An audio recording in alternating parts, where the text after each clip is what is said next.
it to. And if you're waiting for a man to jumpstart the best life you have, you're going to end up disappointed. The idea that women believe that a partner is your everything. There's no such thing as Mr. Right. Mr. Right is a fantasy. Mr. Right does not exist. The only person who will ever love you for who you are, be your biggest cheerleader, the person who will never abandon or leave you, who will show you consistent respect and reverence, is yourself. You need to be your best friend, your best cheerleader. The most important relationship any woman will ever have is with herself. You need to prioritize your needs. You need to decenter men entirely. There's nothing wrong with desiring to have a partner. But if you think your life hasn't started or that you are not whole without one, you have no business having one. If you need anyone to make yourself whole, you're not good relationship. You're not a good bet. Because people who make good partners, good girlfriends, are the best version of themselves before they even meet somebody. If you have to put someone back together when you date them, that's, in my opinion, a major red flag. If you can't find validation within yourself, you have no business being in a relationship. Men use women a lot of the time for free therapy and to make themselves feel better about themselves. If you need therapy, go see a therapist. Do not use unsuspecting, naive women to be your mother and your therapist. And if you need someone to take care of you, that's a nurse. That's not a wife. If you're an adult, you should be able to take care of yourself.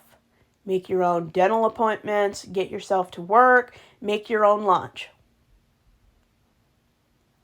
And if you think that certain jobs are gender oriented or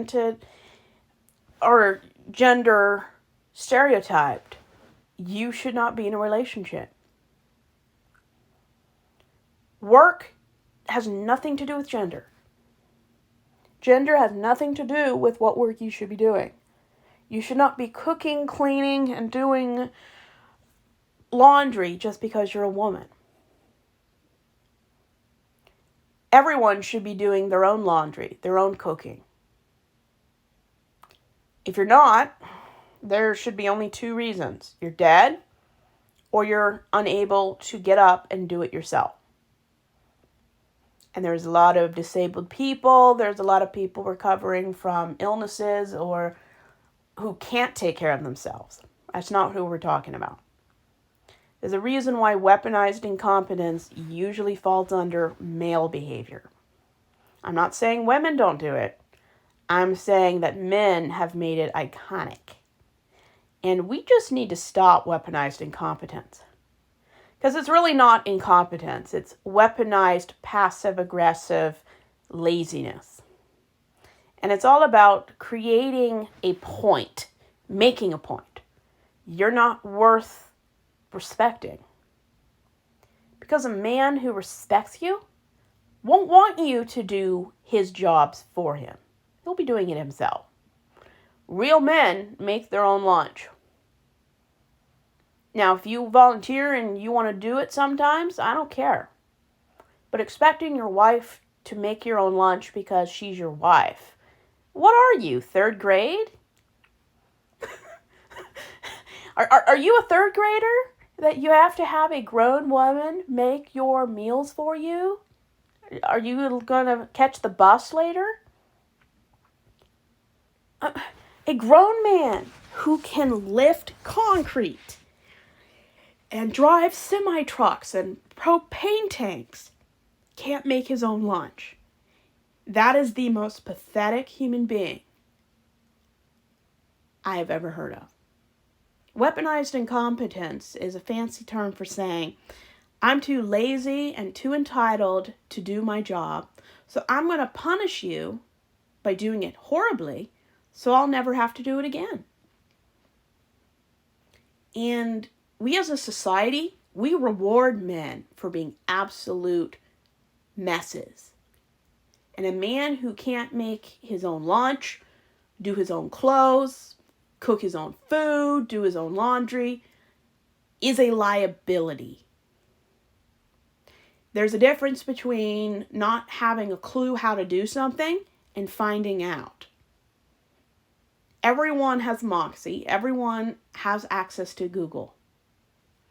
You can find, in 5 minutes, you can find a YouTube video that tells you how to take off a tire and put on a new tire.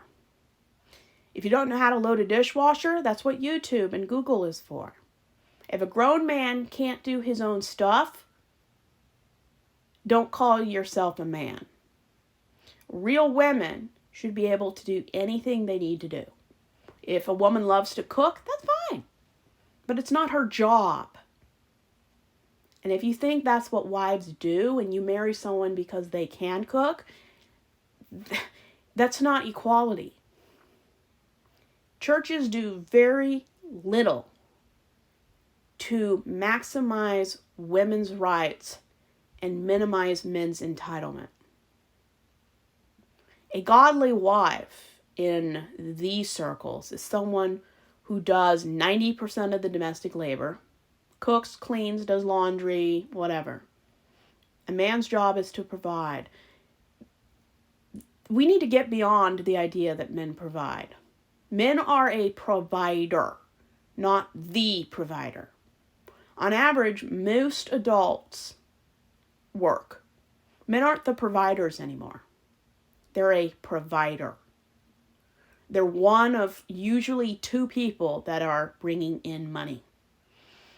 And if women were paid every hour they worked, they would always make more money than men if women were equal and paid equally. Men do not work more than women do. That's a lie. Women on average work 17 hours or more than men do. I read somewhere on Google, they did this test, I forget where, but if you Google, you'll find it. They did a test on average. How many hours every day when a man and woman comes home do they do domestic labor? On average, men do less than 1 hour of labor when they come home, while women are anywhere from 1.5 to 4 hours. You times that by 360 days of the year.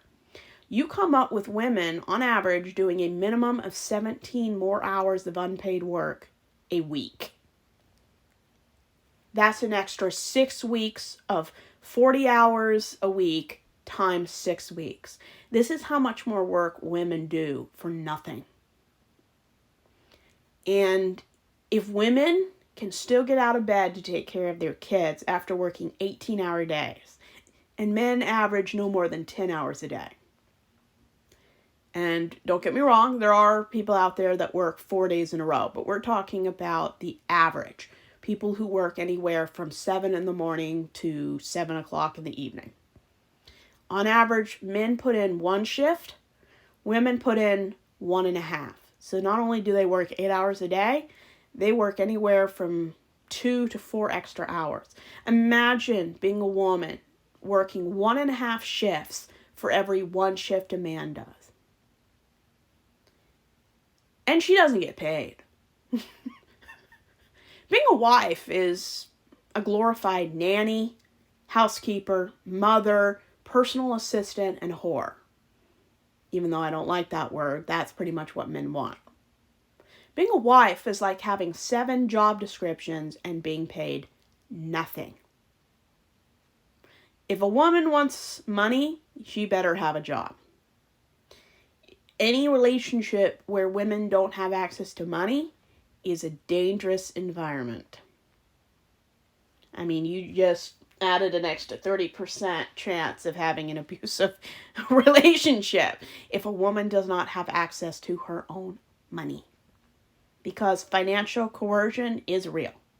And in the UK, it's illegal. I'm not sure about here, but I'm sure there's a few states it is illegal.